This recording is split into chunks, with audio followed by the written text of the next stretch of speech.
رسوله الكريم أما بعد فأعوذ بالله من الشيطان الرجيم بسم الله الرحمن الرحيم ألف لام را كتاب أحكمت آياته ثم فصلت من لدن حكيم خبير ألا تعبدوا إلا الله إنني لكم منه نذير وبشير وأن استغفروا ربكم ثم توبوا إليه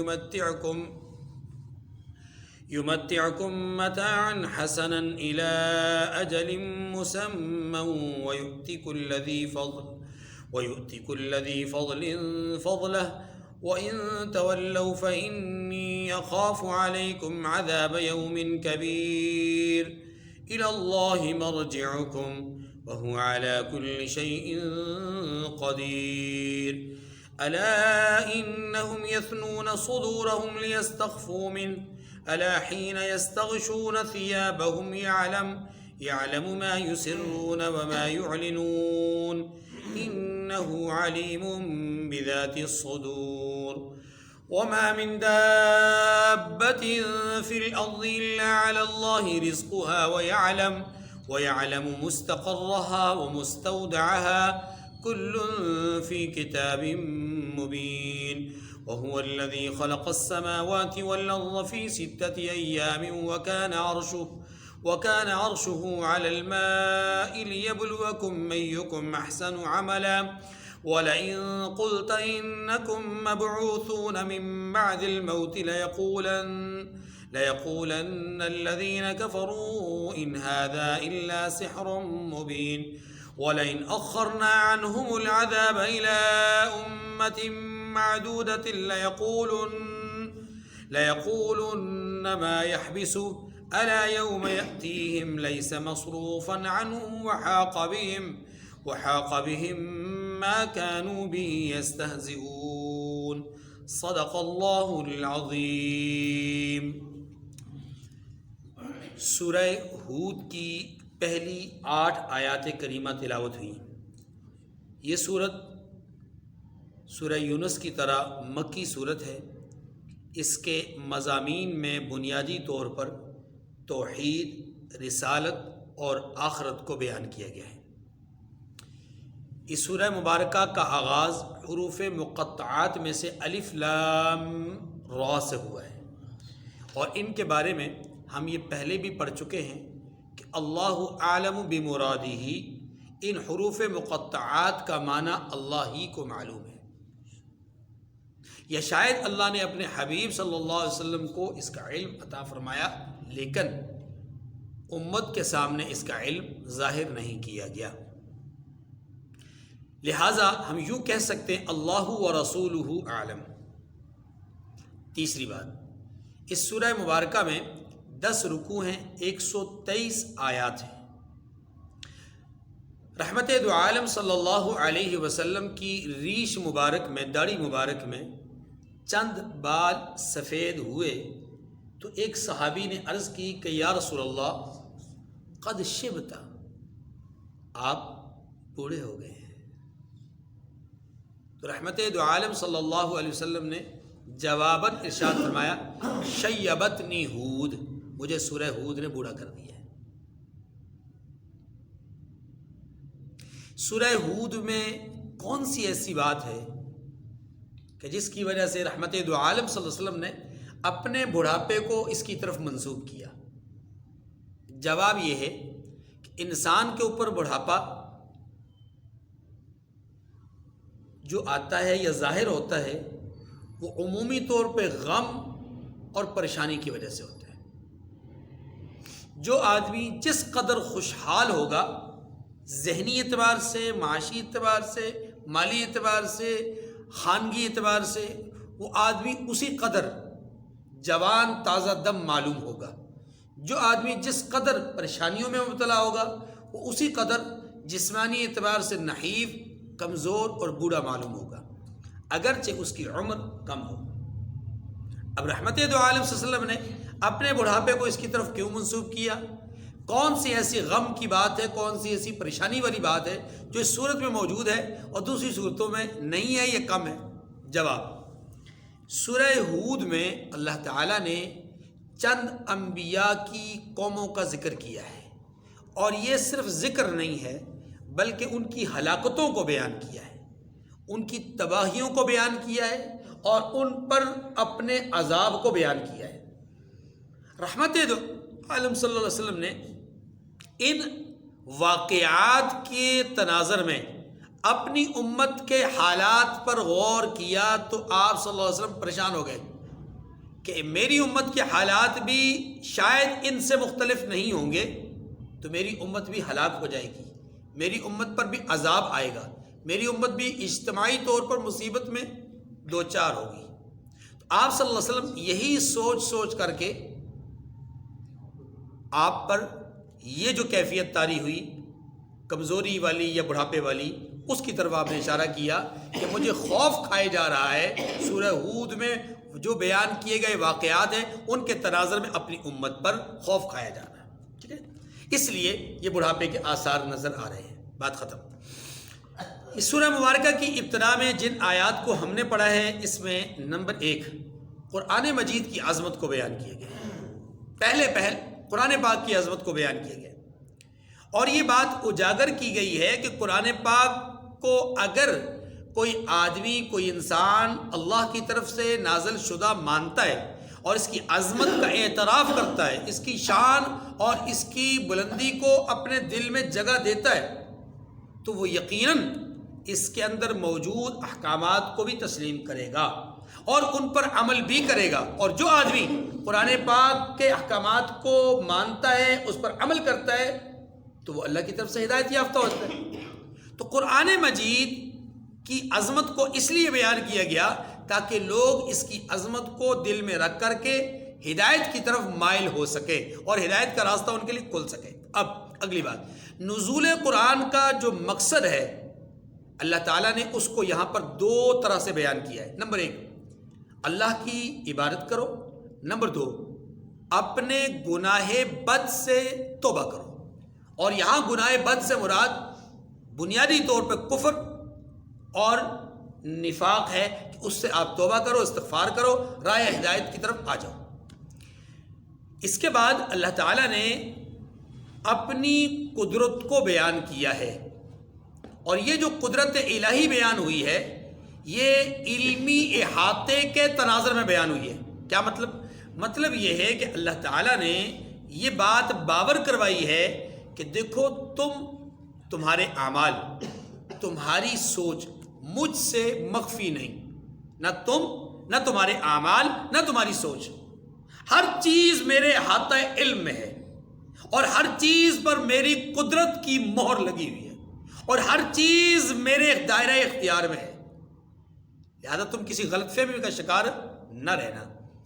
تیسرے نمبر پر جو بات بیان ہوئی قرآن پاک کی عظمت، اللہ کی قدرت، اور تیسرے نمبر پر جو بیان ہوئی وہ ہے اللہ تعالیٰ نے ایک خاص اپنے احسان اور نعمت کا ذکر کیا ہے، اور وہ خاص احسان اور نعمت کیا ہے کہ اس کائنات رنگ و بو میں جتنے بھی جاندار ہیں، خواہ وہ 2 پایوں پر چلنے والے ہیں، 4 پایوں پر چلنے والے ہیں، یا اس سے زائد پایوں پر چلنے والے ہیں، یا پیٹ کے بل رینگنے والے ہیں، جتنے بھی جاندار ہیں، ہر ایک جاندار کا رزق اللہ کہتے ہیں میرے ذمہ ہے۔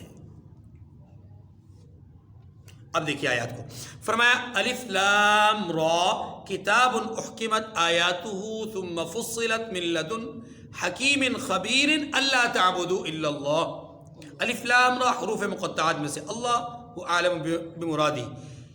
کتاب احکمت آیاتہ، یہ وہ کتاب ہے جس کی آیتیں محکم ہیں، جس کی آیتیں، توجہ کیجیے گا، قرآن مجید کی آیات محکم ہیں۔ اگر اس کو کھولا جائے، تفصیل بیان کی جائے تو ایک لمبا چوڑا عنوان اور موضوع اس کے حوالے سے بات کی جا سکتی ہے۔ مثلا قرآن کے الفاظ محکم ہیں، ایسے الفاظ کوئی نہیں بیان کر سکتا۔ قرآن کا معنی محکم ہے، محکم معنی مضبوط، قرآن کا معنی اتنا مضبوط ہے کہ ایسی مانوی بات کوئی نہیں کر سکتا۔ قرآن کے احکامات اتنے مضبوط ہیں کہ ایسا مضبوط حکم کوئی نہیں جاری کر سکتا، یہ غیر منسوخ احکامات ہیں۔ پھر ان احکامات کو کوئی آنے والی شریعت منسوخ نہیں کر سکتی. معنی یہ کہ کوئی شریعت ہے ہی نہیں اس کے بعد.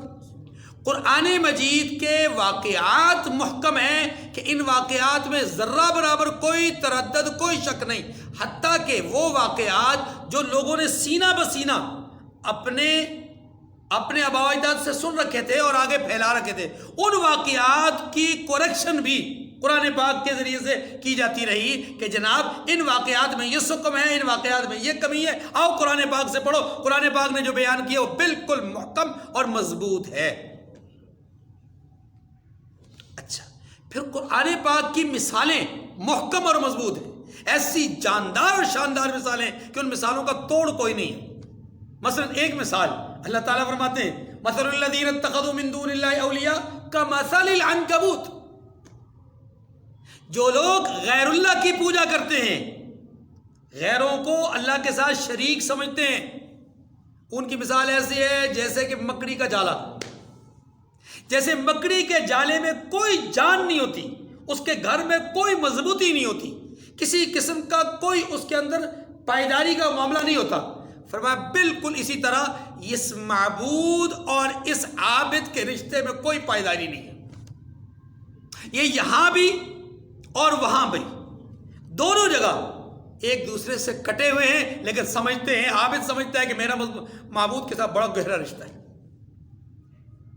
جیسا کہ مکڑی کا جالا، مکڑی سمجھتی ہے کہ میرا گھر بڑا مضبوط ہے، لیکن ذرا سی ہوا آتی ہے تو وہ جالا بکھر جاتا ہے.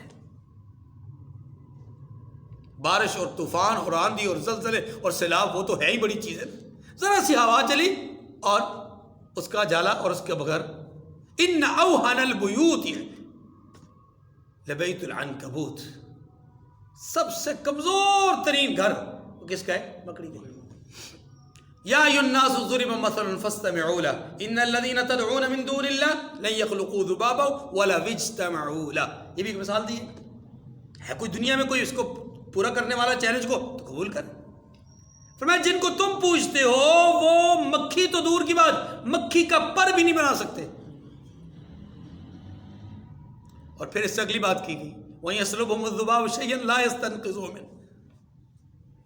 فرمایا بنانا تو بہت دور کی بات ہے، اگر کوئی اللہ کی بنائی ہوئی مکھی ان کے اوپر بیٹھ کر ان سے کوئی ذرہ اچک لے، ان معبودان باطلہ سے کوئی ذرہ اچک لے، تو ان معبودان باطلہ میں تو اتنی بھی طاقت نہیں ہے کہ یہ اس ذرے کو واپس لے سکیں. اور یہ بات پتھر سے بنائے ہوئے بتوں کے بارے میں نہیں ہے، صرف درختوں کے بارے میں صرف نہیں ہے، چاند سورج ستارے کے بارے میں نہیں، آگ کے بارے میں، بلکہ انسان کے بارے میں بھی ہے کہ جن انسانوں کو تم پوچھتے ہو وہ انسان بھی اس مکھی کے چھنے ہوئے ذرے کو واپس نہیں لا سکتے. تو اللہ کی آیات محکم ہے، مضبوط ہے ہر لحاظ سے، ہر طرح سے.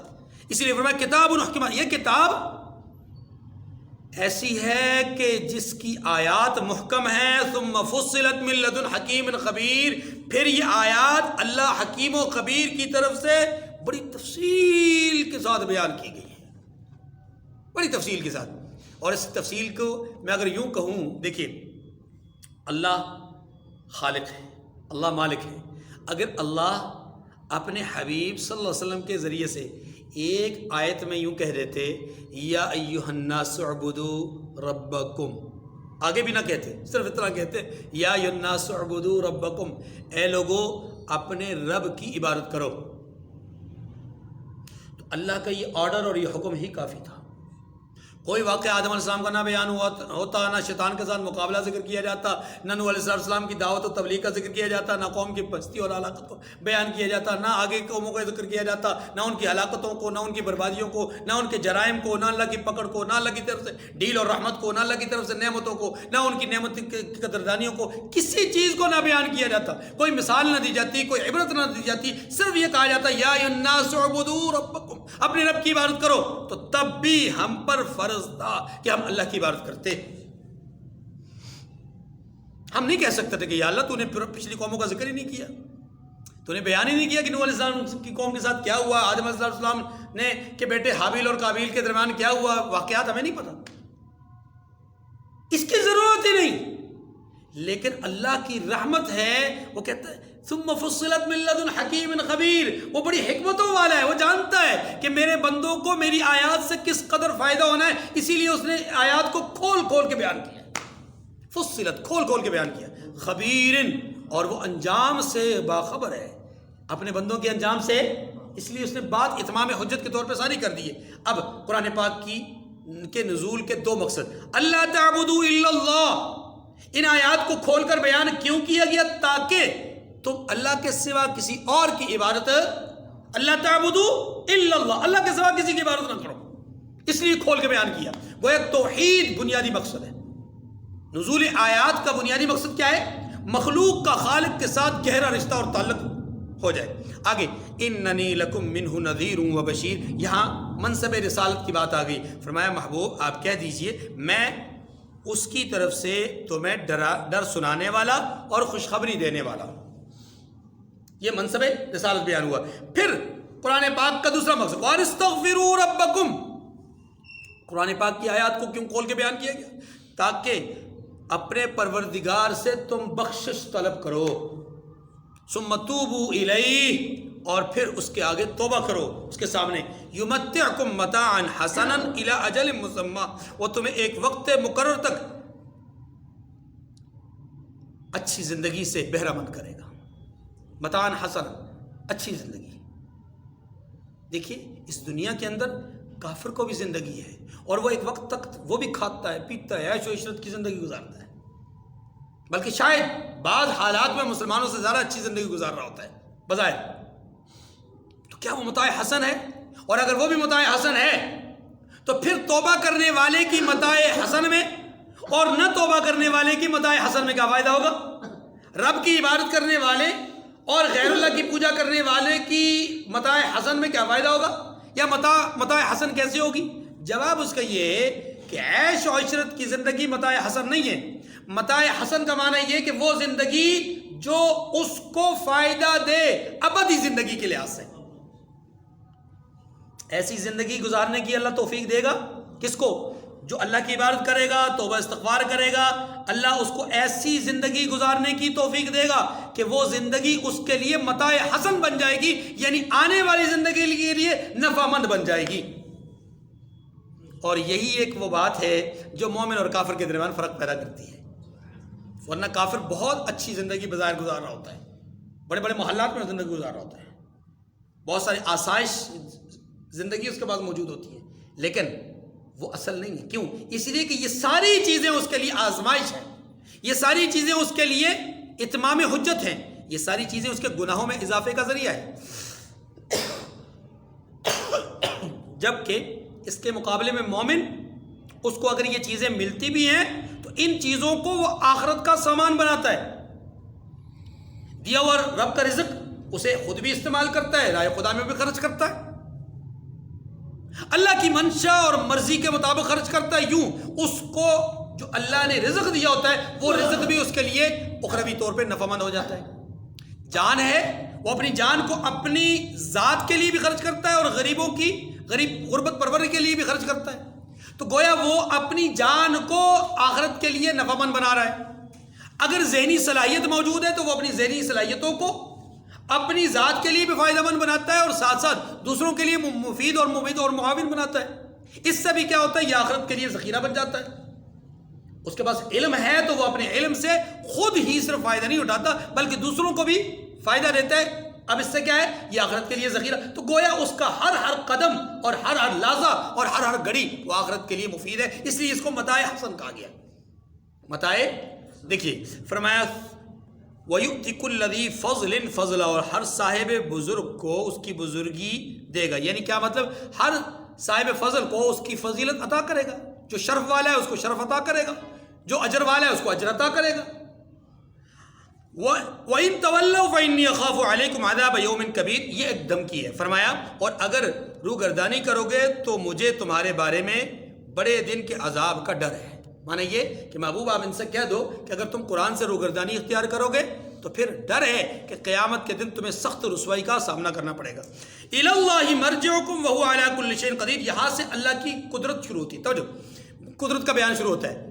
اس دنیا کے اندر اس دنیا کے اندر ایک مجرم جرم کر کے گناہ اپنا سزا سے بچ پاتا ہے چند وجوہات سے. یا اس لیے بچ جاتا ہے کہ جو سزا دینے والا ہے چاہے وہ عدالت ہے، چاہے وہ تھانہ ہے، کچہری ہے، چاہے وہ حکومت وقت ہے، جرم کرنے والے کا جرم ان تک پہنچتا نہیں، اس لیے بھی مجرم بچ جاتا ہے. بعض اوقات اس لیے بچ جاتا ہے کہ مجرم پاورفل ہوتا ہے اور حکمران یا صاحب جو آدمی صاحب اقتدار ہے اور وہ سزا دینے کا اہل ہوتا ہے، اس کو سزا نہیں دے پاتا اس لیے کہ وہ اس کو سزا دینے پر قدرت نہیں رکھتا. بعض اوقات اس لیے انسان جرم کر کے سزا سے بچ جاتا ہے کہ وہ حکمرانوں سے چھپ جاتا ہے، پوشیدہ ہو جاتا ہے، ملک چھوڑ کر کے بھاگ جاتا ہے، غیروں کی پروردگی میں آ جاتا ہے. یہ ساری چیزیں ہیں. بعض اوقات اس کا کنبہ، قبیلہ، خاندان پیچھے پاور ہوتی ہے، اس کی ذاتی حیثیت نہیں ہوتی لیکن پشتیبان بڑے مضبوط ہوتے ہیں. ان تمام وجوہات اور اس جیسی اور بھی کئی وجوہات ہیں جن کی وجہ سے انسان جرم کر کے سزا سے بچ جاتا ہے. اللہ تعالیٰ نے ان تمام کے تمام امکانات کو ان آیات میں رد کر دیا ہے. فرمایا دیکھو چھپ کے جا نہیں سکتے، الی اللہ مرجعکم، لوٹ کر تمہیں اللہ کی طرف آنا ہے، باقی کہاں جاؤ گے؟ بلکہ قرآن نے تو چیلنج کیا، یا معشر الجن والانس ان استطعتم ان تنفذوا من اقطار السماوات والارض فانفذوا لا تنفذون الا بسلطان. اے جن و انس کی، اے گروہ جن و انس، سن لو، اگر تمہارے اندر کوئی طاقت اور قوت ہے اس بات میں کہ تم اللہ کی بنائی ہوئی اس زمین اور آسمان کی حدود کو کراس کر سکتے ہو، ان سے دور جا سکتے ہو، تو فنفذو، جاؤ، جا کر دکھاؤ. لیکن سنو، لا تنفذون الا بسلطان، تم جا نہیں سکتے، چاہو بھی تو نہیں جا سکتے. یہ سارا زور، یہ ساری قوت، یہ ساری پاور کس کی ہے؟ اس لیے اللہ نے فرمایا تم بھاگ کے نہیں جا سکتے. اگر تم موت سے چھپنا چاہو تو اینما تکونوا یدرککم الموت ولو کنتم فی بروج مشیدہ، موت سے بھی نہیں چھپ سکتے. اگر تم اپنے عیب کو چھپانا چاہو اس طور پر کہ سرگوشی کر کے تم کہو کہ کسی تیسرے کو خبر نہیں پڑے گی، تو سنو، تم دو ہوتے ہو تو تیسرا وہ ہوتا ہے، تم تین ہوتے ہو تو چوتھا وہ ہوتا ہے، تم چار ہوتے ہو پانچواں وہ ہوتا ہے. اس کو بھی چھوڑو، تم تو دو اور تین کیوں سوچ رہے ہو نا؟ اگر تم زبان سے بات کرتے ہو تو بھی وہ سنتا ہے، تم نہیں بھی بات کرتے، تم خود بھی نہیں سنتے، تم خود بھی یاد نہیں رکھتے، لیکن وہ سنتا ہے، وہ یاد رکھتا ہے. ہاں جی، تو اس سے تو تم چھپ نہیں سکتے. اس لیے اس غلط فہمی کو دور کر لو کہ تم جرم کر کے بچ جاؤ گے. کسی درجے میں بھی بچنے کے امکانات نہیں ہے. جو دنیا میں امکانات ہوتے ہیں وہ سارے امکانات اللہ رد فرما رہے. چند جملوں کے اندر فرمایا الی اللہ مرجعکم، تم سب کو اللہ کی طرف لوٹ کر جانا ہے. وَهُوَ عَلَى كُلِّ شَيْءٍ قَدِيرٌ، وہ بے بس اور لاچار حکمران نہیں ہے کہ تمہاری پاور سے، تمہارے خوف سے، تمہاری سیاسی قوت سے، تمہاری شان و شوکت سے متاثر ہو کر کے وہ تمہیں سزا نہ دے سکے. وَهُوَ عَلَى كُلِّ شَيْءٍ قَدِيرٌ، ہر چیز پر قدرت رکھتا ہے، قادر مطلق ہے وہ. الا انہم یسنون صدورہم لیستخفوا منہ، فرمایا دیکھو یہ اپنے سینوں کو دوہرا کرتے ہیں تاکہ اللہ سے پردہ کریں. مطلب یہ کہ سرگوشی کرتے ہیں، قریب قریب ہو کر، کیا ہے قریب قریب ہو، کوئی بات نہ سنیں. اللہ کہتے ہیں تم سنانے کی بات کرتے ہو، میری تو حالت ہی کچھ اور ہے، میری تو صفت ہی کچھ اور ہے. الا حین یستغشون ثیابہم یعلم ما یسرون وما یعلنون، سن رکھو جس وقت یہ کپڑوں میں لپٹ کر پڑتے ہیں تب بھی وہ ان کی چھپی اور کھلی باتوں کو جانتا ہے. کیا مانا؟ اس کے دو مطلب ہیں. ایک مطلب یہ ہے کہ بعض اوقات سرگوشی کے لیے لوگ اپنے آپ کو اتنا جوڑ دیتے ہیں کہ گویا وہ یک جان بن جاتے ہیں، ایسا کر کے کان کے اندر منہ لگا کر کے بات کرتے ہیں. پھر بھی وہ جانتا ہے. اور اس سے بھی ایک گہری بات ہے اور وہ یہ ہے کہ تم اپنے وجود پر کپڑے جب ڈالتے ہو، اپنے سینے کو چھپا لیتے ہو، تمہارا سینہ کسی کو نظر نہیں آتا، تمہارا دل کسی کو نظر نہیں آتا، لیکن اللہ اس سینے کے اندر چھپے دل اور دل کے اندر موجود راز کو اللہ جانتے ہیں، چاہے تم یسرون چاہے تم یعلنون، چاہے تم اس کو ظاہر کرو چاہے چھپاؤ، اللہ جانتے ہیں۔ اِنَّهُ عَلِيمٌ بِذَاتِ الصُّدُورِ، اس لیے کہ وہ تو دلوں کی باتوں سے آگاہ ہے، تم نہیں جانتے لیکن وہ جانتا ہے۔ ہمیں معلوم نہیں کہ ہم نے کل کیا کرنا ہے، لیکن اسے معلوم ہے کہ تم نے کل کیا کرنا ہے۔ ہمیں معلوم نہیں کہ کل ہمارے ساتھ کیا ہونا ہے، اسے معلوم ہے کہ کل کیا ہونا ہے۔ وَمَا مِن دَابَّةٍ فِي الْأَرْضِ إِلَّا عَلَى اللَّهِ رِزْقُهَا وَيَعْلَمُ مُسْتَقَرَّهَا وَمُسْتَوْدَعَهَا كُلٌّ فِي كِتَابٍ مُبِينٍ، یہ اللہ کی وہ نعمت، وہ احسان جو میں نے عرض کیا کہ پوری کائنات کو اللہ نے یہ احسان بتلایا ہے، اپنا یہ نعمت بتلائی۔ کیا نعمت ہے؟ فرمایا زمین پر کوئی چلنے پھرنے والا نہیں مگر اس کا رزق اللہ کے ذمے ہے، وہ جہاں رہتا ہے اسے بھی جانتا ہے اللہ، اور جہاں سونپا جاتا ہے اسے بھی جانتا ہے۔ توجہ کیجیے، دو باتیں ہو گئی۔ ایک بات یہ کہ اللہ ہر زمین پہ چلنے پھرنے والے کا رزق اپنے ذمہ لے رہے ہیں۔ سوال یہ ہے کہ کیا صرف زمین پر چلنے پھرنے والوں کا رزق اللہ کے ذمہ ہے؟ زمین تو ایک محدود کرہ ہے، زمین سے زیادہ وسعت تو پانی کی ہے، تو پانی میں بہت زیادہ مخلوقات ہیں۔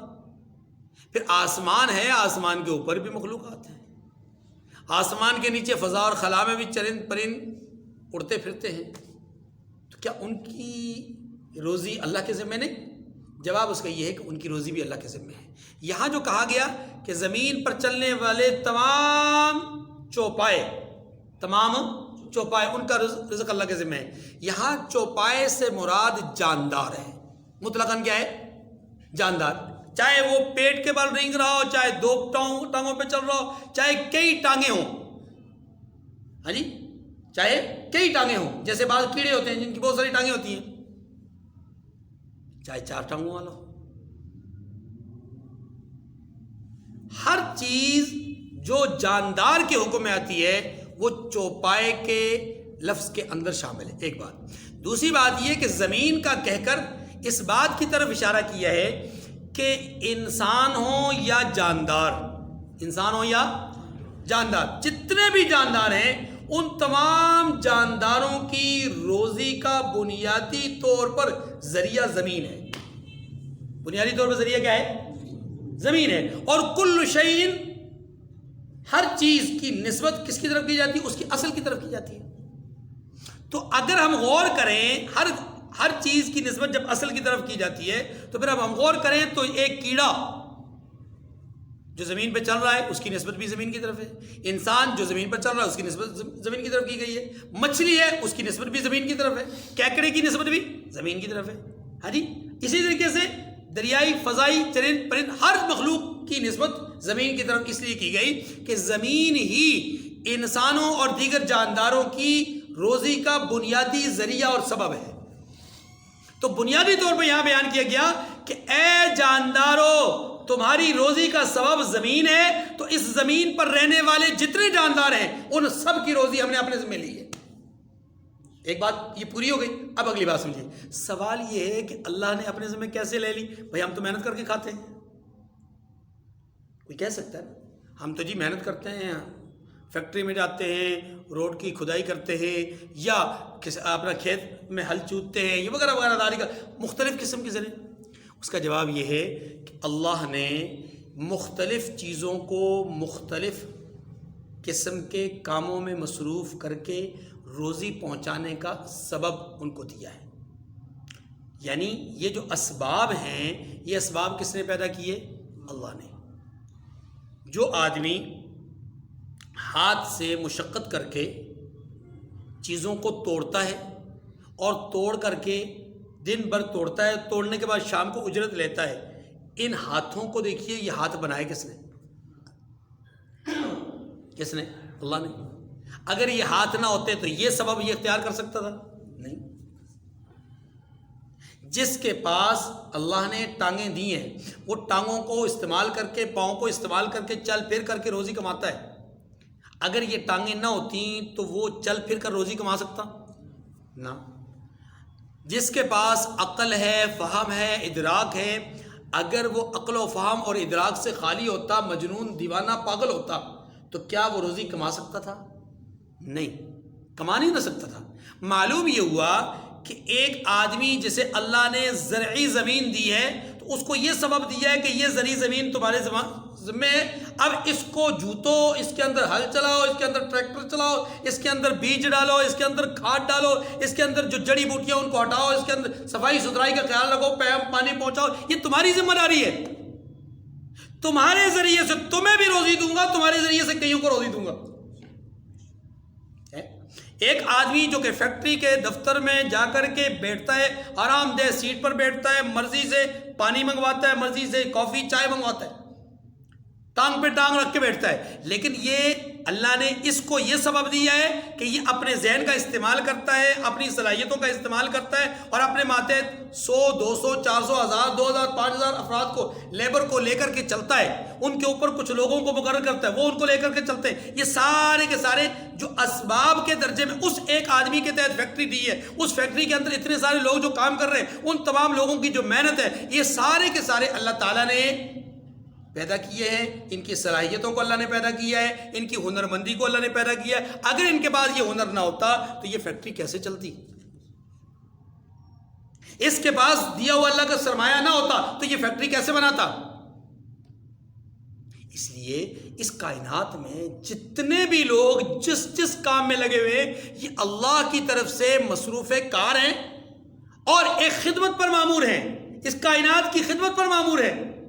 جیسے ایک گھر بنتا ہے تو ایک گھر جو بنتا ہے وہ اکیلا مالک کے پیسوں سے نہیں بنتا کہ پیسے اوپر نیچے رکھ دیے تو بلڈنگ بن گئی، نہیں، مالک کسی کو ہائر کرتا ہے، اس سے نقشہ بنواتا ہے، اس سے صلاحیت اس کی استعمال کرواتا ہے اور اس کی خدمت کرتا ہے۔ اچھا، وہ پھر آگے جو نقشہ بنا کر کے پیش کرتا ہے اس کو ایک ٹھیکیدار سمجھتا ہے، سمجھنے کے بعد اپنے ساتھ چند لوگوں کو جمع کرتا ہے، 4 6 8 10 لوگوں کو، اور وہ 4 6 8 10 لوگ ایک ہی سمت پہ نہیں چلتے، بلکہ مختلف لوگوں کی مختلف ڈیوٹی ہوتی ہیں۔ کسی کا کام ہوتا ہے سیمنٹ گارے کا تیار کرنا، کسی کا کام ہوتا ہے چیزوں کو اٹھا کر کے لانا، سامان برداری کا، کسی کا کام ہوتا ہے ان چیزوں کو جوڑنا۔ اب یہ جو اوپر چوتھا فرد ہے، اس کا کام ہے نگرانی کرنا۔ یہ ساری صلاحیتیں کس نے دی؟ اللہ نے۔ اب اگر یہ سارے لوگ ایک صلاحیتوں کے مالک ہوتے، سارے لوگوں کے ایک جیسا ہوتا، سب کے پاس سرمایہ ہوتا، یا سب کے پاس علمی ذخیرہ ہوتا، سب کے پاس اپنا ہنرمندی ہوتی، تو مجھے بتلائیے کہ اس کائنات میں نظام کیسے چلتا؟ اللہ نے اس کائنات کا نظام چلانے کے لیے مختلف ہنرمند ہوتے۔ یہی وجہ ہے کہ اس کائنات میں آپ دیکھتے ہیں کہ کہیں پر آپ کو گداگر نظر آتے ہیں تو کہیں پر آپ کو رئیس نظر آتے ہیں، کہیں پر آپ کو طاقت اور قوت والے نظر آتے ہیں، کہیں پر آپ کو اپاہج اور لنگڑے اور لولے نظر آتے ہیں، کہیں پر آپ کو جوان اور صحت مند نظر آتے ہیں، اور کہیں پر آپ کو بوڑھے اور کمزور اور نحیف لوگ نظر آتے ہیں، کہیں پر آپ کو جو ہے وہ کس طبقے کے لوگ نظر آتے ہیں، کہیں پر کس نہج کے لوگ نظر آتے ہیں۔ یہ سارا کچھ نظام کائنات کو چلانے کے لیے۔ ہاں جی، سارے لوگ اگر آفیسرز ہوں تو ملازم کون بنے گا؟ اور اگر سارے لوگ ملازمت والے ہوں تو افسر بن کر کے ان سے کام لے گا کون؟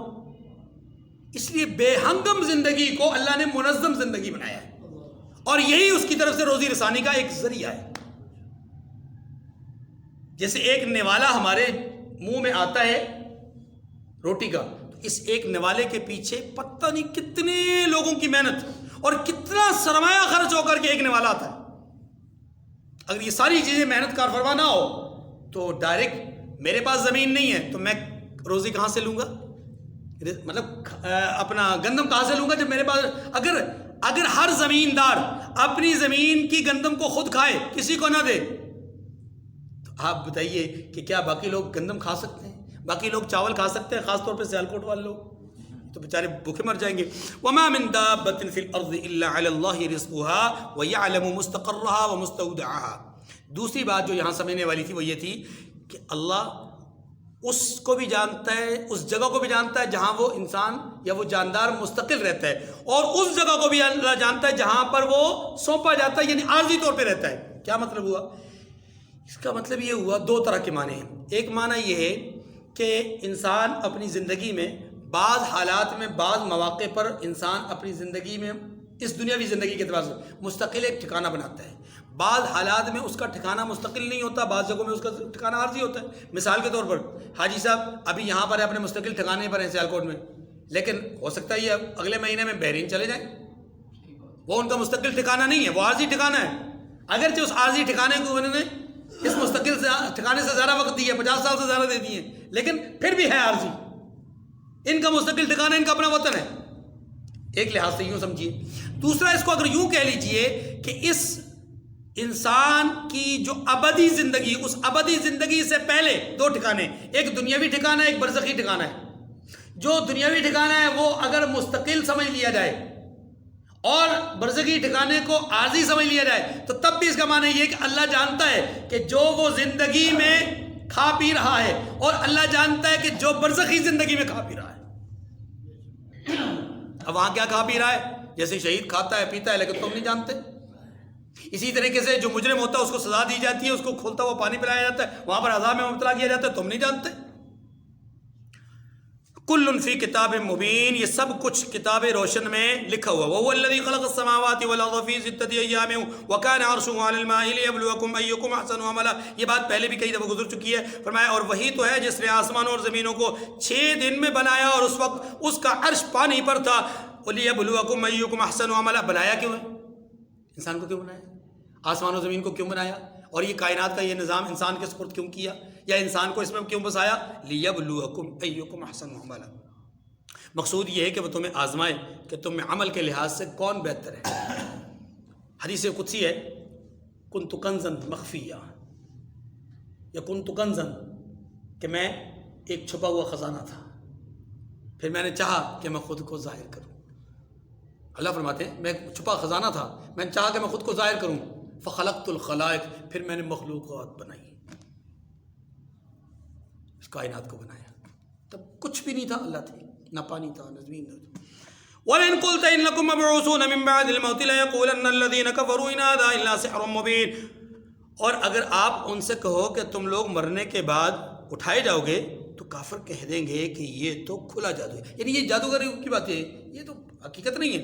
وَلَئِنْ أَخَّرْنَا عَنْهُمُ الْعَذَابَ إِلَىٰ أُمَّةٍ مَّعْدُودَةٍ لَّيَقُولُنَّ مَا يَعْبِثُونَ. اور دوسری طرف تصویر کا دوسرا رخ فرمایا اور اگر ایک مدت معین تک ہم ان سے عذاب روک دیں تو کہیں گے کون سی چیز عذاب کو روکے ہوئے، یعنی ان کو عذاب نہ دیں تو اعتراض ہوتا ہے کہ عذاب سے روکنے والی کون سی چیز ہے؟ ہمارے تو جرائم ہی بڑے ہیں، ہمیں تو پکڑا جانا چاہیے، لیکن نہیں پکڑا جا رہا ہے. اس کا مطلب ہے کہ آخرت کا عذاب یا آخرت ہے ہی نہیں. آخرت اللہ فرماتے ہیں الا یوم یاتیہم لیس مصروفا عنہم وحاق بہم ما كانوا به یستہزئون. دیکھو جس روز وہ ان پر واقع ہوگا وہ عذاب، ہاں پھر وہ ٹلنے کا نہیں ہے، پھر وہ ٹلنے والا نہیں ہے. اور جس چیز کے ساتھ یہ مذاق کیا کرتے ہیں وہ ان کو گھیر لے گی. کون سی چیز؟ آخرت. آخرت میں اللہ کی طرف سے فیصلہ، عذاب، پکڑ. اللہ تعالیٰ میری اور آپ کی حفاظت فرمائے، دنیا میں بھی اپنی آزمائشوں اور مصیبتوں اور امتحانات سے بچائے، اور آخرت میں بھی اللہ تعالیٰ اپنی آزمائشوں اور امتحانات اور خاص طور پہ اپنی گرفت اور عذاب اور پکڑ سے سب کی حفاظت فرمائے. وآخر دعوانا الحمدللہ. اللہ الرحمن الرحیم. وَلَئِنْ أَذَقْنَا الْإِنسَانَ مِنَّا رَحْمَةً ثُمَّ نَزَعْنَاهَا مِنْهُ إِنَّهُ لَيَئُوسٌ كَفُورٌ.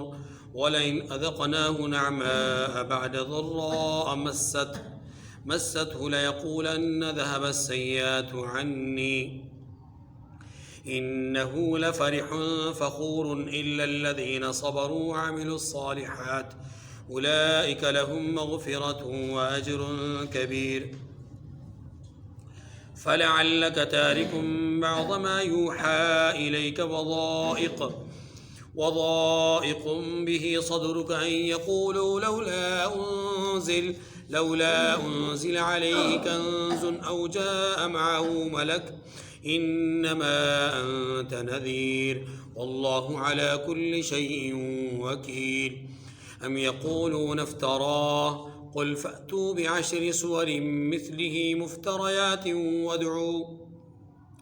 وادعوا من استطعتم من دون الله إن كنتم صادقين فإن لم يستجيبوا لكم فاعلموا أنما أنزل بعلم الله وأن لا إله إلا هو فهل أنتم مسلمون من كان يريد الحياة الدنيا وزينتها نوفي إليهم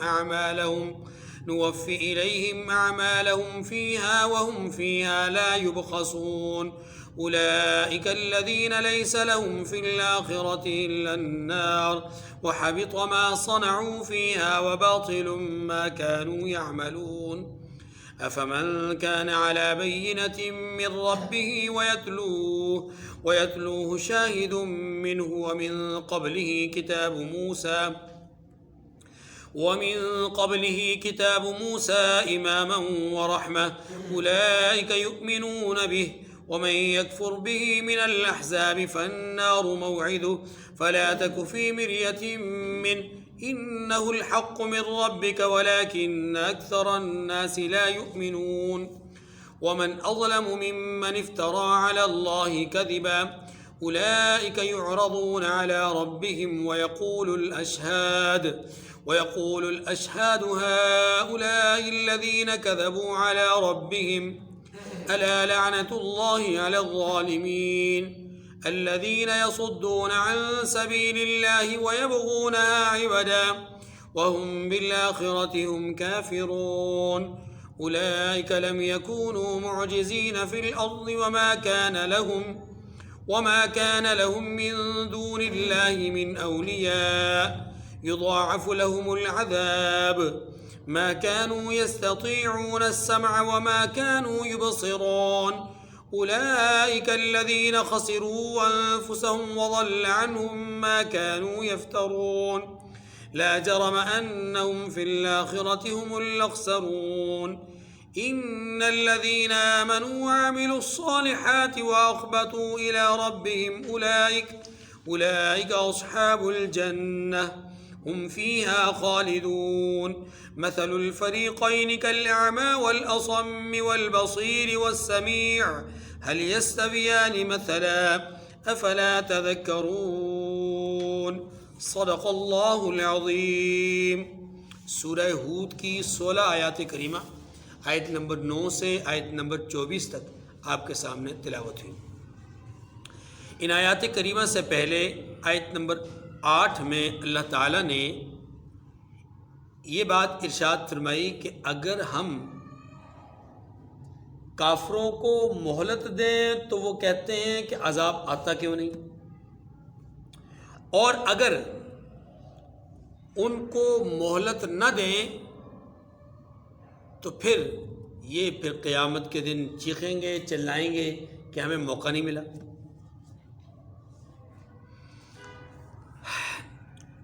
دنیا میں یہ کہتے ہیں کہ عذاب آتا کیوں نہیں، آخرت میں کہیں گے کہ عذاب جلدی آ گیا، مہلت نہیں ملی۔ اس بات کو مد نظر رکھ کر اب یہاں پر اللہ تبارک و تعالی نے اچھے اور برے کے درمیان فرق کو بیان کیا ہے۔ فرمایا ایسے لوگ کہ جن کو ہماری آیات پر، ہمارے دین پر، ہمارے بھیجے ہوئے احکامات پر یقین نہیں ہوتا، ایسے لوگوں کی حالت یہ ہوتی ہے کہ اگر انہیں ہم اپنی رحمت سے نواز دیں، رحمت سے مراد ان کی مرضی اور منشا کے مطابق ان کے ساتھ حالات چل رہے ہوں۔ اب وہ چاہتے ہیں کہ کچھ ہمیں دنیاوی آسائشیں مل جائیں، وہ چاہتے ہیں کہ صحت اور تندرستی میں اضافہ ہو تو ہو جاتا ہے، مثال کے طور پر۔ ایسے ہی ان کی اولاد، ان کو یعنی اولاد چاہیے تو ہم اولاد بھی دے دیتے ہیں، کاروبار میں وسعت چاہیے، کاروبار میں وسعت بھی مل جاتی ہے۔ جب ایسے حالات ہو جاتے ہیں جو ان کی منشا اور مرضی کے مطابق ہونے لگ جاتے ہیں، ایسی صورت میں ان کے اندر اطرانا اور غرور کرنا، یہ دو مذموم چیزیں آ جاتی ہیں۔ اپنے ان اعمال پر یا ان صفات پر جو اللہ نے دی ہوتی ہیں، وہ رحمت جو اللہ نے بھیجی ہوتی ہے، وہ آسائشیں جو اللہ نے دی ہوتی ہیں، ان آسائشوں کو وہ اتراتے ہیں اور ساتھ غرور کرتے ہیں، دوسروں کے سامنے شیخیاں بگاڑتے ہیں اور اپنے اس عمل پر تکبر کر رہے ہوتے ہیں۔ لیکن اگر ہم ان سے اس رحمت کو چھین لیں، وہ نعمت ان سے واپس لے لیں تو تب وہ عجیب و غریب قسم کے کلمات کہتے ہیں، جبکہ اس کے مقابلے میں وہ لوگ کہ جو ایمان لاتے ہیں، اعمال صالحہ کرتے ہیں، ان کے اندر یہ کوتاہی نہیں پائی جاتی۔ یہی وجہ ہے کہ پہلوں کو ہم آزمانے کے بعد رسوا کرتے ہیں، دوسروں کو ہم آزمانے کے بعد سرخرو کرتے ہیں۔ اس کی ایک مثال دے کر کے قرآن پاک نے وضاحت کی ہے، فرمایا کہ کیا وہ شخص جو ایک روشن دلیل پر قائم ہو، وہ شخص کہ جو سمیع اور بصیر ہو، دیکھنے والا ہو، سننے والا ہو، کیا اس کے طرح ہوگا جو نہ سن سکتا ہے نہ دیکھ سکتا ہے، جو دلیل روشن پر قائم نہیں ہے؟ یا بالفاظ دیگر ہم دوسری طرح کہہ دیں کہ جو آدمی روشن دلیل پر نہیں، جو سننے اور دیکھنے کی صلاحیت نہیں رکھتا، کیا وہ اس کی طرح ہو سکتا ہے جو روشن دلیل پر اور سننے اور سمجھنے کی اور دیکھنے کی صلاحیت رکھتا ہے؟ نہیں ہو سکتا۔ تو فرمایا ان کی مثال بھی ایسی ہے کہ یہ اندھیروں میں ڈوبے ہوئے اور نہ یہ سنتے ہیں نہ یہ دیکھتے ہیں، یہ بے عقل لوگ ہیں۔ اس کے مقابلے میں اہل ایمان اور اعمال صالحہ کرنے والے لوگ عقل مند ہیں، وہ دیکھتے بھی ہیں، سنتے بھی۔ دیکھیے فرمایا وَلَئِنْ أَذَقْنَا الْإِنسَانَ مِنَّا رَحْمَةً ثُمَّ نَزَعْنَاهَا مِنْهُ إِنَّهُ لَيَئُوسٌ كَفُورٌ، اور اگر ہم انسان کو اپنے ہاں سے نعمت بخشیں پھر اس سے اس کو چھین لیں تو نا امید اور ناشکرہ ہو جاتا ہے۔ وَلَئِنْ أَذَقْنَاهُ نَعْمَاءَ بَعْدَ ضَرَّاءٍ مَسَّتْهُ لَيَقُولَنَّ ذَهَبَ السَّيِّئَاتُ عَنِّي، فرمایا اور اگر تکلیف پہنچنے کے بعد آسائش کا مزہ چکھائیں تو کہتا ہے کہ سب سختیاں مجھ سے دور ہو گئیں، اترانا شروع ہو جاتا ہے۔ إِنَّهُ لَفَرِحٌ فَخُورٌ، بے شک وہ خوشیاں منانے والا اور فخر کرنے والا ہے۔ دیکھیے خوشی منانا برا نہیں ہے، لیکن یہاں خوشی منانے سے مراد وہ خوشی منانا نہیں ہے جو شکر گزاری کی صورت میں ہو، یہاں خوشی منانے سے مراد اترانا ہے کہ ہاں کبھی مجھ پر مصیبت آئی نہیں تھی، یعنی ایسا بہیو کرتا ہے، ایسا رویہ اختیار کرتا ہے کہ گویا کبھی اس نے مصیبت کا سامنا کیا ہی نہیں، یا کبھی اس کو اب مصیبت آ ہی نہیں سکتی۔ حالانکہ اسے یہ سوچنا چاہیے کہ جس ذات نے مصیبت کے بعد یہ خوشی میں دی ہے، وہی ذات کل کو یہ خوشی چھین کر دوبارہ مصیبت میں بھی تو مبتلا کر سکتا ہے، لیکن نہیں سوچتا، اتراتا ہے اور غرور اور تکبر کرتا ہے۔ الا الذین صبروا وعملوا الصالحات، ہاں جنہوں نے صبر کیا اور عمل نیک کیے، فرمایا اولئک لہم مغفرۃ واجر کبیر، یہی ہیں جن کے لیے بخشش اور اجر عظیم ہے۔ فلعلک تارک بعض ما یوحی الیک وضائق به صدرک ان یقولوا لولا انزل علیہ کنز او جاء معه ملک انما انت نذیر واللہ علی کل شیء وکیل۔ اب اس آیت کریمہ کا ترجمہ پڑھنے سے پہلے تھوڑا سا اس کا مفہوم سمجھ لیں تاکہ ترجمہ آسان ہو جائے۔ ان حالات میں کہ جب لوگ قرآن کو اور نبی کے فرمان کو کوئی حیثیت نہیں دے رہے، معاشرے کے اکثریت نہیں دے رہے، ایسے حالات میں یقیناً نبی کے لیے اپنی دعوت کے نتیجے میں راہ راست پہ نہ آنے والے لوگوں کو دیکھ کر کے دل میں تنگی محسوس ہونا یہ ایک فطرتی امر ہے، تکلیف ہونا فطری امر ہے۔ اب اللہ تبارک و تعالیٰ نے یہاں پر اپنے حبیب صلی اللہ علیہ وسلم کو فرمایا کہ محبوب ان لوگوں کا راہ راست پہ نہ آنا، ان لوگوں کا اللہ کی دی ہوئی نعمتوں کی ناشکری کرنا شاید آپ کے دل کی تنگی کا باعث بنے، شاید آپ کو تکلیف ہو، شاید کہ آپ اس سے تنگی محسوس کریں، اور اس بات سے بھی تنگی محسوس کریں جو یہ شکوک و شبہات اور اعتراضات کرتے ہیں کہ اگر آپ واقعی نبی ہیں تو آسمان سے خزانے کیوں نہیں آتے آپ پر، اگر آپ واقعی نبی ہیں تو آپ کے پاس فرشتے کیوں نہیں آتے۔ ان باتوں کو سن کر آپ کو دل تنگ ہونا آپ کا یہ ایک فطرتی امر ہے، لیکن محبوب آپ دل تنگ نہ کیجئے گا، یہاں ہی کہا جا رہا ہے فَلَعَلَّكَ تَارِكٌ بَعْضَ مَا يُوحَىٰ إِلَيْكَ وَضَائِقٌ بِهِ صَدْرُكَ، شاید کہ آپ کچھ چیز وحی میں سے جو آپ کے پاس آتی ہے چھوڑ دیں، اور اس خیال سے آپ کا دل تنگ ہو کہ یہ کہنے لگے ہیں کہ اس پر کوئی خزانہ کیوں نازل نہیں ہوا، یا اس کے ساتھ فرشتے کیوں نہیں آئے۔ اے محمد صلی اللہ علیہ وسلم، آپ تو صرف نصیحت کرنے والے ہو اور اللہ ہر چیز کا نگہبان ہے۔ دیکھیے یہ جو بات کہی ہے نا کہ شاید آپ وحی میں سے کچھ چیز سے تنگ ہو، یاد رکھیے اس کا مفہوم صرف حضور علیہ السلام کو تسلی ہے، اور وہ تسلی یہ ہے کہ وہ لوگ چونکہ آپ علیہ الصلوۃ والسلام سے یہ کہا کرتے تھے کہ آپ کے اوپر جو آیات نازل ہوتی ہیں یہ ہمارے معبودان باطلہ کی تردید اور توہین کرتی ہیں، تذلیل کرتی ہیں، تو اگر ہمارے معبودان باطلہ کی تذلیل نہ ہو، اگر ہمارے خداؤں کو برا نہ کہا جائے، برا نہ کہا جائے، اسی طریقے سے ہمارے آباء و اجداد کو کچھ نہ کہا جائے، تو ہم آپ کی بات سننے کے لیے تیار ہیں۔ اللہ نے اپنے حبیب صلی اللہ علیہ وسلم کو کہا ہے، لیکن سرایا امت کو ہے۔ کہا گیا ہے حبیب کو کہ محبوب آپ کے اوپر جو آیات نازل ہو رہی ہیں آپ ان میں سے کچھ کو چھوڑنے کا ارادہ نہ کیجیے گا۔ کیا معنی یہ ہے کہ آپ کے دل میں یہ بات نہ آئے کہ کاش کہ کچھ ان کے آباء و اجداد کے حوالے سے سختی کے بجائے نرمی کا پہلو ہوتا، ان کے معبودان باطلہ کو زیادہ سخت انداز میں لینے کے بجائے تھوڑا نرم انداز میں لیا جاتا۔ آپ کے دل میں یہ بات نہ آئے، آپ اس بات کو دل میں نہ رہیے گا کہ کچھ آیات اس لحاظ سے آپ کو پریشان کریں، نہ، آپ کو آیات پریشان نہ کریں، یہی ہمارا حکم ہے۔ یہ حضور صلی اللہ علیہ وسلم کو کہا گیا ڈائریکٹ، لیکن یاد رکھیے پوری امت کے مفسرین کا اس بات پر اتفاق ہے کہ اس سے مراد امت کے عام لوگوں کو سمجھانا مقصود ہے کہ آپ کی زندگی میں بھی ایسے حالات آ سکتے ہیں کہ لوگ آپ کو احکامات شاقہ پر اعتراضات کرتے ہوئے نظر آئیں گے کہ دیکھیے جناب یہ قصاص جو ہے، یہ قتل کے اوپر قصاص جو ہے، یہ کسی کو قتل، ایک تو قتل ہو گیا، اب اس کے بدلے میں ایک اور قتل کرنا، دیکھیں جی انسانیت کی توہین و تذلیل ہے۔ ایک نے تو جرم کر لیا، آپ کیوں کر رہے ہیں؟ ایسے ہی جناب اگر کسی چور کو آپ نے پکڑ لیا تو اس کا ہاتھ کاٹنا، دیکھیں جی یہ انسانیت کے ساتھ انسانیت سوچ سلوک ہے، یہ درست بات نہیں ہے، یہ نہیں ہونا چاہیے۔ اسی طریقے سے اگر کوئی زانی، شادی شدہ ہو، زانی ہو، اس کو رجم کرنا، دیکھیں جی یہ تو انسانیت سوچ جو ہے وہ سلوک ہے۔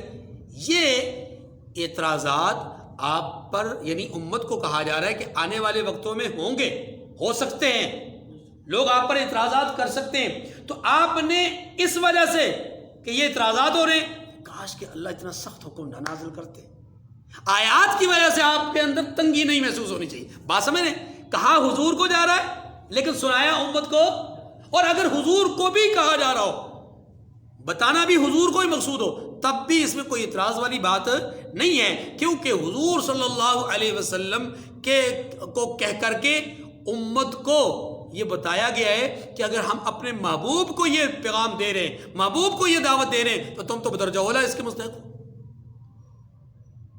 تو حضور علیہ السلام کو یہ جو کہا گیا کہ کچھ آیات، کچھ وحی کو آپ کہیں چھوڑ نہ دیں، جیسا کہ کلمہ توحید کی تبلیغ ایک امر واضح تھا، بنیادی امر تھا نبی کے لیے، تو اس توحید کی تبلیغ کے نتیجے میں آپ کو ایذائیں بہت ملی، تکالیف بہت ملی، اور طرح طرح کے اعتراضات اور سوالات ہوئے، تو کہیں ایسا نہ ہو کہ آپ کہیں جی امر تبلیغ میں کچھ نرمی آ جائے، کچھ کمی آ جائے، ایسا آپ کے ذہن میں بات نہیں آنی چاہیے، اور یقیناً نبی کے ذہن میں آ ہی نہیں سکتی۔ ہمارا ایمان ہے کہ نبی کے ذہن میں آ ہی نہیں سکتی۔ چلیے جی آگے، ام یقولون افتراہ، فرمائے یہ کیا کہتے ہیں کہ اس نے قرآن خود بنا لیا ہے، یعنی کافر یہ سمجھتے ہیں کہ حضور صلی اللہ علیہ وسلم نے قرآن خود سے بنا لیا ہے۔ قل، آپ کہہ دیجئے، فأتوا بعشر سور مثلہ مفتریات وادعوا من استطعتم من دون اللہ ان کنتم صادقین۔ یہ کھلا چیلنج ہے۔ قرآن مجید نے قرآن مجید کی حقانیت اور دلیل اپنا برہان کے اعتبار سے تین طرح کے چیلنج دیے ہیں۔ فرمایا اس قرآن جیسا قرآن لاؤ، بمثل ھذا القرآن، لا یأتون بمثلہ، اس جیسا لا نہیں سکتے۔ پھر کہا کہ فأتوا بعشر سور، اس جیسی، اس کی 10 صورتوں جیسی 10 صورتیں لے آؤ، صورتوں کا انتخاب تم کر لو، چھوٹی لانا چاہو، بڑی لانا چاہو، مکی صورتوں کی طرح لانا چاہو، مدنی صورتوں کی طرح لانا چاہو، احکامات والی لانا چاہو، قصوں اور مثالوں والی لانا چاہو، جیسا تمہارا دل چاہتا ہے 10 صورتیں لے آؤ، لیکن یہ بھی نہ لا سکے۔ پھر تیسرا چیلنج یہ کیا کہ چلو ایسا کرو فَأْتُوا بِسُورَةٍ مِّثْلِهِ، ایک صورت اس جیسی لے آؤ، ایک صورت۔ لیکن قرآن کہتا ہے وَلَن تَفْعَلُوا، تم ایسا ہرگز کر نہیں سکتے۔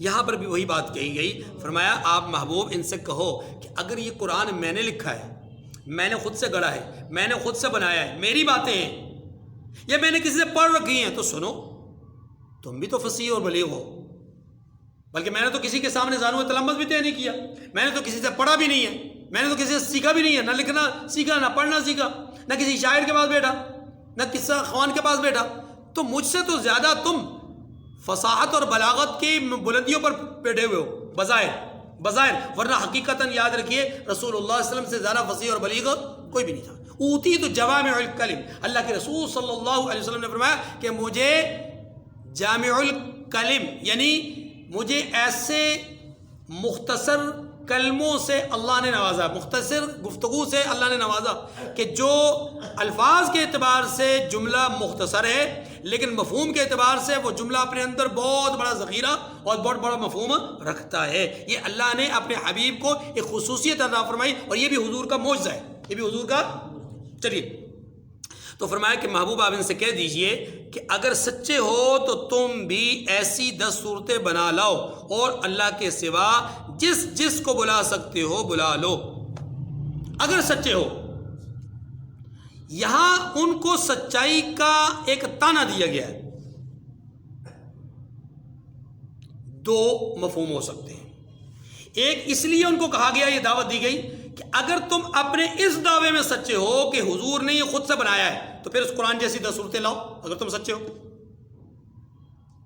یہ بھی مقصود ہو سکتا ہے، اور یہ بھی مقصود ہو سکتا ہے کہ جن کو تم خدا کے سوا پوچھتے ہو، جن کو تم خدا کے سوا پوچھتے ہو، کہتے ہو کہ یہ معبود برحق ہیں یا یہ ہمارے معبود ہیں، اگر تم اپنے دعوے میں سچے ہو نا، اپنے دعوے میں سچے ہو، تو پھر ایسا کرو کہ ان معبودان باطلہ کی مدد لو اور ان سے کہو کہ کوئی 10 صورتیں ہی بنوا دو بھائی، چچا میاں ہم تمہاری پوجا کرتے ہیں، کوئی 10 صورتیں بنا لو تاکہ ہم محمد کا مقابلہ کریں صلی اللہ علیہ وسلم۔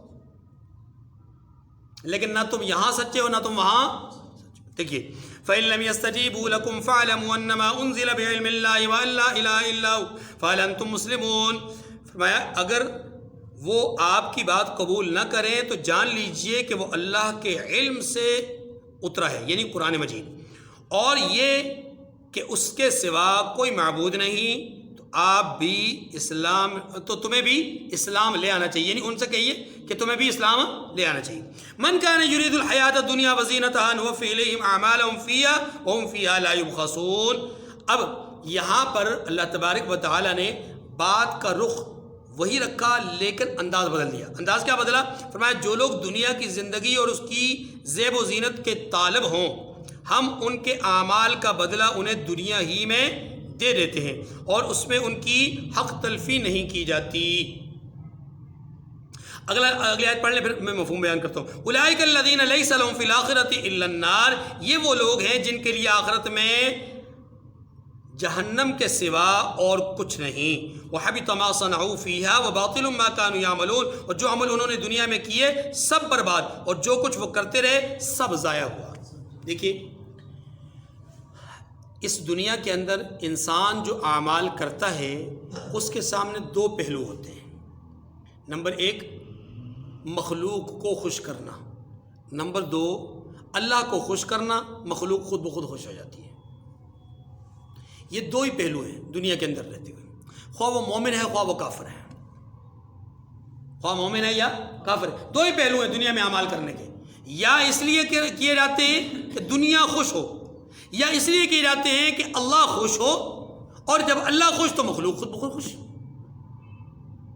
اب جب یہ آپ یہ بات سمجھ گئے کہ 2 پہلو ہیں، تو اب ان 2 آیات کریمہ کا مصداق کافر بھی ہو سکتے ہیں، مومن بھی ہو سکتے ہیں۔ اگر ان آیات کریمہ کا مصداق کافر ہوں تو پھر مطلب یہ ہوگا کہ کافروں کے اعمال صالحہ کا بدلہ دنیا میں ہی مل جاتا ہے، ان کے لیے آخرت میں کوئی ذخیرہ نہیں۔ خلاصہ کیسے؟ مثال کے طور پر کافر اس دنیا میں آپ جانتے ہیں کہ بہت سارے نیک کام کرتے ہیں. کوئی رفائی کام کر لیا، کسی کی شادی بیاہ میں خرچ کر لیا، کسی جگہ پہ زلزلہ مصیبت کوئی پریشانی آ گئی وہاں پر امداد بھیج دی. ہاں جی، کسی ملک کے اندر غریب غربا ہیں وہاں پر اپنی جو ہے مشنری ادارے بھیج دیے، NGOs بھیج دیے اور وہاں پر وہ کام کیا. ہاں جی، یا کسی ملک کو غربت کی اور افلاس کی دیکھا کہ بھائی آخری حدوں کو لکیروں کو چھو رہے ہیں تو وہاں پر امداد دے دی. ہاں جی، قرض دے دیا یا قرض کے علاوہ ویسے ہی امداد کر دی. یہ ساری چیزیں ہم دیکھتے ہیں کہ دنیا میں قومی سطح پر بھی، نیشنل سطح پر بھی، انٹرنیشنل سطح پر بھی ہوتا ہے اور ساتھ ساتھ انفرادی اور اجتماعی صورت میں بھی ہوتا ہے. ان اعمال کا ان کافروں کو سوائے دنیا میں خیر، خوبی، اچھائی اور اچھے نام یا نام جو شہرت، اس چیز کے سوا آخرت میں اس کا کوئی، جیسے یہ مرے ان کے اعمال ختم اور خلاص. اب ان کے نامہ اعمال میں کوئی نیکی موجود نہیں. اگر اس سے مراد مومنین ہوں تو پھر اس کا مطلب وہ حدیث مبارکہ ہوگی انما الاعمال بالنیات، اعمال کا دار و مدار نیتوں پر ہے. کیا مطلب یہ ہے کہ انسان اگر نماز پڑھ رہا ہے، انسان اگر قرآن کی تلاوت کر رہا ہے، درس قرآن دے رہا ہے، درس قرآن سن رہا ہے، نوافل ادا کر رہا ہے، زکوٰۃ دے رہا ہے، صدقات دے رہا ہے، عشر تقسیم کر رہا ہے، یا غریب و غربا کی امداد کر رہا ہے، یا کسی کو پکڑ کر کے راستہ جو ہے وہ پار کروا رہا ہے، یا کسی نابینا کو جو ہے وہ راستہ دکھا رہا ہے، وغیرہ وغیرہ ذالک، جو بھی رفاعی کام کر رہا ہے وہ خدمت خلق سے تعلق رکھتے ہوں یا حقوق اللہ سے تعلق رکھتے ہوں یا نوافل سے تعلق رکھتے ہوں، ان تمام اعمال کے پیچھے اس عمل کرنے والے کی نیت کا مدار ہے. اگر اس کی نیت میں اس دنیا کے اندر فائدہ حاصل کرنا ہے کسی درجے میں بھی، پیسے کی صورت میں، شہرت کی صورت میں، نمود کی صورت میں، اگر یہ دنیا میں فائدہ حاصل کرنا چاہتا ہے تو پھر اس کے لیے آخرت میں کچھ نہیں ہے. اس کو جو کچھ ملے گا دنیا میں ملے گا، جس کی حدیث مبارکہ میں بڑی واضح سی مثال، 3 لوگوں کی مثال آتی ہے، ایک قاری قرآن، ایک مجاہد فی سبیل اللہ شہید، اور تیسرا سخی. ان تینوں کی مثال دے کر اللہ کے رسول نے فرمایا کہ ان تینوں کو کٹہرے میں لایا جائے گا، پوچھا جائے گا تم نے یہ کام کیوں کیا، میدان جنگ میں لڑے، خون میں لت پت ہوئے کیوں، قرآن پڑھاتے رہے ساری زندگی کیوں، مال لوٹاتے رہے ساری زندگی کیوں. میں خلاصہ عرض کر رہا ہوں تو ہر ایک کا جواب یہ ہوگا کہ اے اللہ تیرے لیے. جواب آئے گا کہ میرے لیے کہاں، تم تو چاہتے تھے کہ لوگ مجھے بڑا اچھا قاری کہیں، تم تو چاہتے تھے لوگ مجھے شہید اور غازی کہیں، تم تو چاہتے تھے لوگ مجھے سخی اور دولت مند اور سرمایہ دار اور خدمت گزار کہیں. جب تمہاری نیتیں یہ تھی تو لوگوں نے تو کہہ دیا، کسی نے تمہیں شہید کہا، کسی نے تمہیں غازی کہا، کسی نے تمہیں مجاہد کہا، کسی نے مجاہد اول کہا، کسی نے کس نام سے پکارا، کسی نے تمہیں شہید کہا، کسی نے حاجی کہا، کسی نے آپ کو سخی کہا، کسی نے کیا کہا. اسی طریقے سے کسی نے آپ کو قاری قرآن کہا، کسی نے کہا بڑا اچھا قرآن پڑھتا ہے. ہاں جی، قرآن پڑھتا ہے تو ایسے لگتا ہے جیسے کہ آسمان میں پرندے ٹھہر گئے، وغیرہ وغیرہ. لوگوں نے تو جو کہنا تھا سو کہہ دیا، تم نے جو چاہا وہ تمہیں مل گیا. اب میرے پاس تمہارے لیے کچھ نہیں ہے، اٹھاؤ فرشتوں ان کو اور اٹھا کر کے جہنم میں پھینک دو. خلاصہ میں نے عرض کر دیا. یہاں کیا ہے، یہاں اعمال کا دار و مدار کس پر ہے، نیت. ان کی نیت اور ارادے میں یہ چیز تھی، اللہ نے وہ بیان کر دی.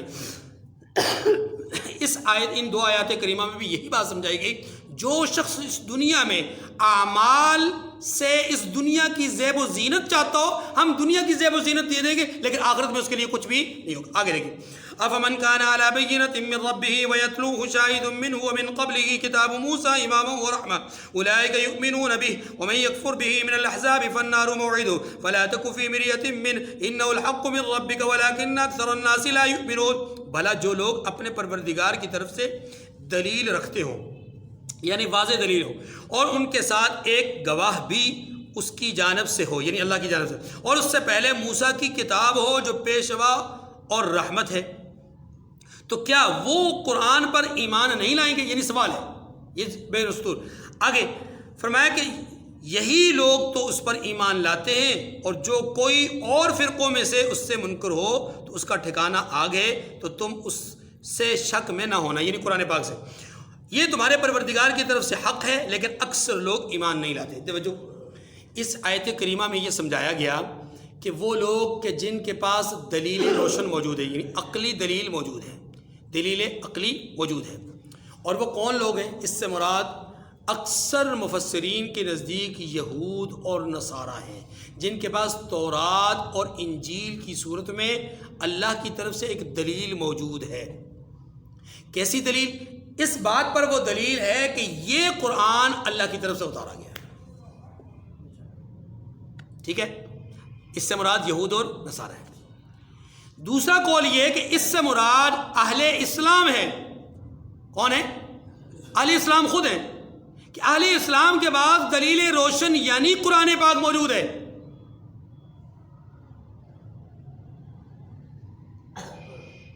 آفتاب آمد دلیل آفتاب. کیا مطلب؟ کہ یہ جو سورج ہے نا، یہ اپنی ذات میں خود دلیل ہے کہ میں سورج ہوں. بتانا نہیں پڑتا، دکھانا نہیں پڑتا، سنانا نہیں پڑتا.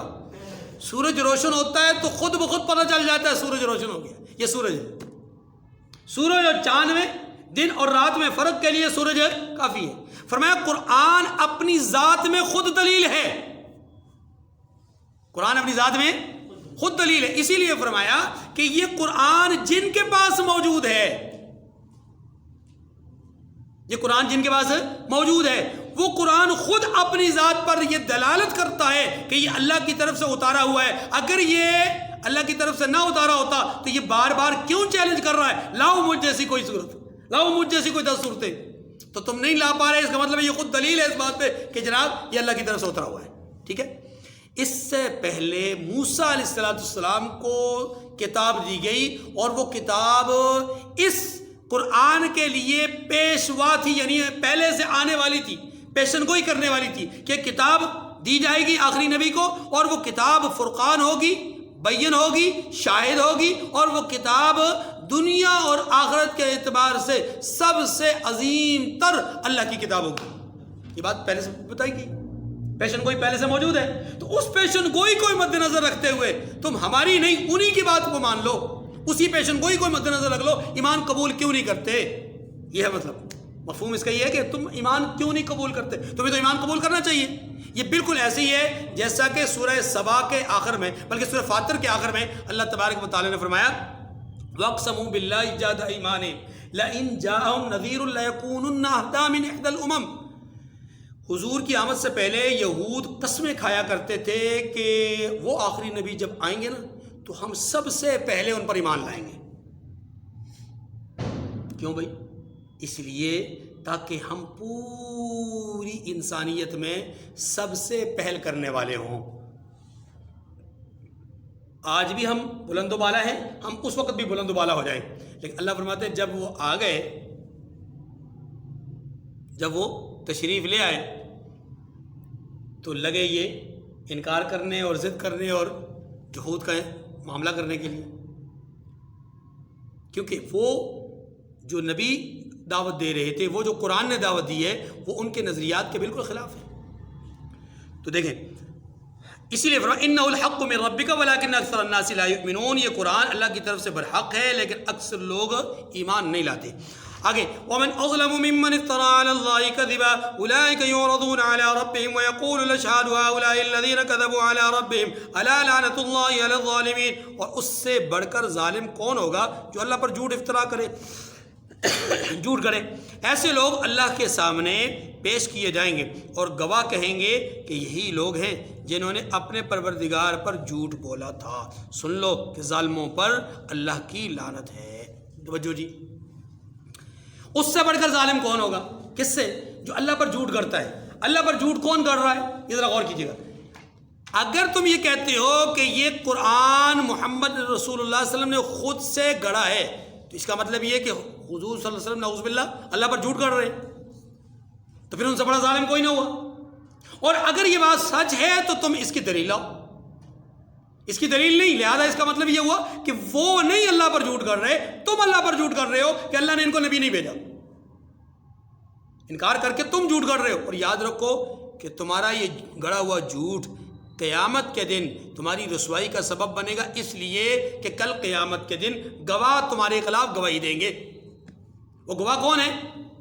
نمبر 1 خود رحمت دو عالم صلی اللہ علیہ وسلم. نمبر 2 تمہارے رفیق کار. نمبر 3 تمہارے اعمال. نمبر 4 فرشتے جو تمہارے اعمال نامے لکھ رہے ہیں. یہ سارے گواہ ہیں اس بات کے کہ تم جھوٹ بولا کرتے تھے. زمین گواہی دے گی جس پر کھڑے ہو کے تم نے جھوٹ بولا، زمانہ گواہی دے گا جس زمانے میں تم نے جھوٹ بولا، خود رحمان گواہی دے گا کہ تم نے جھوٹ بولا، اس لیے گواہ مقرر کیے جائیں گے۔ الذین یصدون عن سبیل اللہ ویبغونها عوجا وہم بالآخرۃ هم کافرون، یہ جھوٹے لوگ کون ہیں؟ اللہ پر افتراء کرنے والے کون لوگ ہیں؟ افتراء ان کی دو نشانیاں ہیں، دو نشانیاں۔ ایک نشانی یہ ہے کہ جو اللہ کے راستے سے لوگوں کو روکتے ہیں، نمبر دو ویبغونها عوجا، اور دوسرا یہ کہ قرآن میں کجی تلاش کرتے ہیں، کوئی نہ کوئی بات، کوئی نہ کوئی نقطہ مل جائے جس پر اعتراض کیا جا سکے۔ جیسے میں نے عرض کیا کہ قصاص کے حکم پر اعتراض کر دیا، چوری کی سزا پر اعتراض کر دیا، زنا کی سزا رجم پر جو ہے وہ اعتراض کر دیا، وغیرہ وغیرہ۔ یعنی قرآن مجید پر کہیں نہ کہیں کوئی شکوک، کوئی شبہات، اعتراض اور فلسفہ بات کر دینا۔